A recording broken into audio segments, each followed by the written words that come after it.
না। আমি কয়দিন আগে আমারই একটা বেস্ট ফ্রেন্ডকে জিজ্ঞেস করলাম, আলবির সাথে তো দেখলাম, আরো এটা আমি দেশে যাওয়ার আগে, যে তুই ভালো নাটক করতেছিস।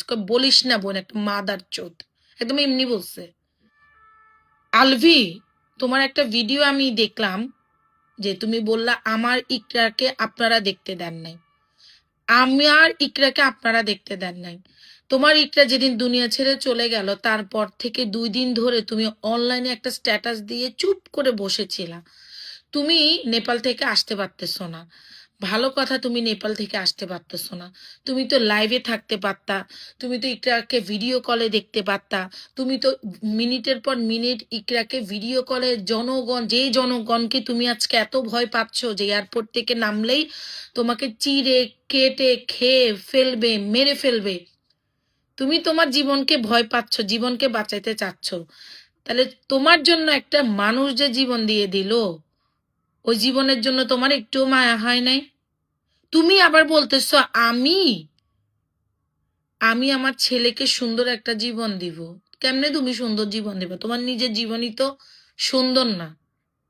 তোমার নিজের জীবনই তো সুন্দর না। আমি কয়দিন আগে আমারই একটা বেস্ট ফ্রেন্ডকে জিজ্ঞেস করলাম, আলবির সাথে তো দেখলাম, আরো এটা আমি দেশে যাওয়ার আগে, যে তুই ভালো নাটক করতেছিস। বলিস না বোন, একটা মাদার চোদ। একদম এমনি বলছে। তোমারে তো আমি চিনি, সেই তুমি আমারে চিনো কি চিনো না বিগ ডিল না।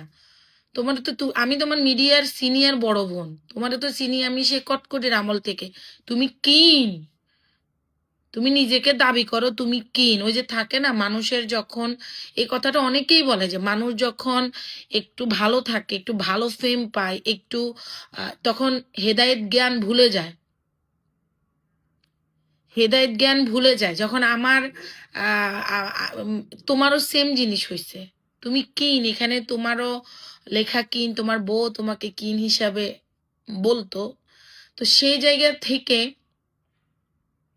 তুমি এখন তোমার ছেলেকে সুন্দর একটা জীবন দিবা সবার কাছে বলতেছ। তাহলে তুমি, তোমার বইয়ের জীবনটার কি মূল্য ছিল না তোমার কাছে? আর তুমি বলতেছো আমার ইকরাকে আপনারা মেরে ফেলেছেন। আমার ইকরাকে আমরা কিভাবে মারলাম ভাই? তুমি পরকিয়া মারাচ্ছ, তুমি প্রেম মারাচ্ছ। ইকটার জায়গায় আমি থাকলে তো তুফান আমিও করে ফেলতাম। ইকটার জায়গায় যদি আমি থাকতাম, আমিও তুফান, আমি না শুধু আমাদের মতো নারীরা, আমি ওই ধরনের বান্দিদের কথা বলতেছি না যারা অন্যের সংসার নষ্ট করার জন্য বসে থাকে। আমি বলতেছি যে মেয়েগুলা সংসার প্রিয়। আমাদের আমাদের এটা যদি আমার সাথে হইতো, আমিও তো তুফান করে ফেলতাম। তোরও মারতাম, নিজেও মরতাম, একা মরতাম না। আর অনেকে বলে কি নোয়াখালী, আরে ভাই নোয়াখালী নোয়াখালী মারান কেন? কোন জেলার মানুষ? আলবি কি নোয়াখালীর ছিল? বলেন। ইকরা কি নোয়াখালীর ছিল? কোন জেলার মানুষ প্রেম করে না, পরকিয়া করে না? আমাকে একটু দেখান তো। তুমি আসতা, তোমার কে মারতো? ফেসবুকের মানুষ তোমার যাইয়ে মাইরে আসতো?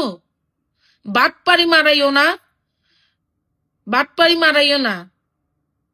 তুমি নাটকেও পচা অভিনয় করো, বাস্তবে দুর্দান্ত অভিনয় করো। তুমি নাটকে পচা অভিনয় করো, বাস্তবে দুর্দান্ত অভিনয় করো। আপনাদের সবার দৃষ্টি আকর্ষণ করছি, কাল 4 তারিখ এফডিসির গেট দুপুর 12টায় বারিশা হক থাকছে। আরো আমাদের অনেক বোনেরা থাকছে, সাংবাদিক ভাইরা থাকছে, বোনেরা থাকছে। আপনারা যারা আমার ভিডিওর মাধ্যমে শুনতেছেন, আপনারা জয়েন করুন। আর এই এই হারামজাদাকে, এই হারামজাদিকে মিডিয়াতে আবার আপনারা কাজে ডাকবেন, আবার আপনারা কাজ দিবেন। এটা সাময়িক, এগুলো সাময়িক, এগুলো অহর হয়ে আসছে, এগুলো সাময়িক। তুমি বলতেছো আমি ইকরার মুখটা দেখতে পারি না, তুমি ভিডিও কলে দেখলা না কেন? তোমার ভাই যখন বাচ্চাটা নিয়ে গেছে, জনগণকে পিড়াইছে? পিড়াইছে? তোমাকে কেন পিড়াবে জনগণ? তুমি আসতা, সবাই তোমাকে বয়স দিছে এটা, যে আলবি ভাই আপনি আসেন। আপনি কি বলেন আপনি নেপালে টিকিট পান না? বোকা, জুয়া খেলতে খেলতে জীবন পার করে দিচ্ছ কেসিনিওতে। তুমি যে কি পরিমাণ জুয়াখোর, এটা এটা অনেকে জানে না। অনেকে জানে, ওই যে বললাম না, তুমি স্ক্রিনে খুবই পচা অভিনয় করো, বাস্তবে তুমি অনেক ভালো অভিনয় করো। তোমার জন্য ধিক্কার হয়, ধিক্কার।